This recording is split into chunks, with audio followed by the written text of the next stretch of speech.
धुआ चली गोड़ आ खंडिया होता स्थान में लगा चली मलम पट्टी। गोड़ धोई सारिबा परे किए गामुछारे पाद को पोछि देउछि तो आउ किए तेल लगाई मालिश कर देउछि, किए बैंडेज कपड़ा आनी काटी रखी देउछि तो आउ किए पेटी पेटी मलम धरी बसिछि काले केतेबेले कामरे आसीजिवो। तेबे दर्शक बंधु एमाने आउ केही नुहंती, ये होउचंती देवदेव महादेवंको काउडिया भक्त। मानसिकधारी माने काई केते दूर दूरांतरु पादरे चाली चाली जाउछंती महादेवंको मुंडरे पानी ढाली निजर मानसिक पूरण करिबा पाई।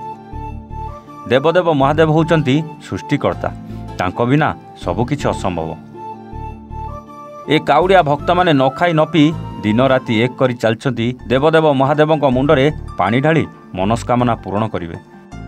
तेबे देखि पारुथिबे दृश्य जे कि एटी साधारण लोक काउडिया भक्तों सेवा करुवा बेले बाद पड़ी नांती धामनगर विधायक तथा उच्चशिक्षा और क्रीड़ा मंत्री। ए चेहरा को आगुरी आपण मैंने अनेक थर देखिथिबे। बन्या बात्या ठू आरंभ करी घर पोड़ी पर्यंत लोकों समस्या शुणिले संगे संगे आसी छिड़ा हो जाती। ठीक सेहीपरि एठी पछघुंचा देना काउडिया भक्तों सेवा करुछंती। आ पचारिले कहउछंती ये आम परंपरा जहाको आमे बजाई रखिछु। धाड़ी धाड़ी करी बसिचंती काउडिया, गोड़ धोइबाठू आरंभ करी मलम लगे मालिश मध्य कर देउछंती। श्रावण मास अवसर रे काउडिया शिवभक्तों पाद सेवा कले धामनगर विधायक तथा उच्चशिक्षा मंत्री सूर्यवंशी सूरज। भद्रक आरड़ी रास्तार कोठार छक निकट श्रावणी यात्रा जाउथबा शिवभक्त काउडिया पाद सेवा करिसेंती। सेवा केन्द्र रे काउडिया पई समस्त सुविधा उपलब्ध रही।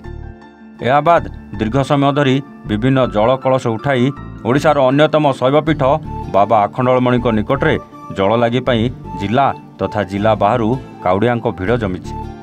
यही अवसर में कोठार छक निकट में काउडिया पाद धोई सेवा कर जार दृश्य समस्त हृदय को छुई जाइछि। आउ तांकर प्रशंसा न करी केही रहि पारु नांती। ये एक हमर परंपरा आज नुआ नुए प्रत्येक वर्ष ये कार्य समापन होता है। बाबा आखंडलमणि धाम को आरड़ी धाम को लक्ष लक्ष संख्यार श्रद्धालु माने श्रावणर प्रत्येक सोमवार जाते।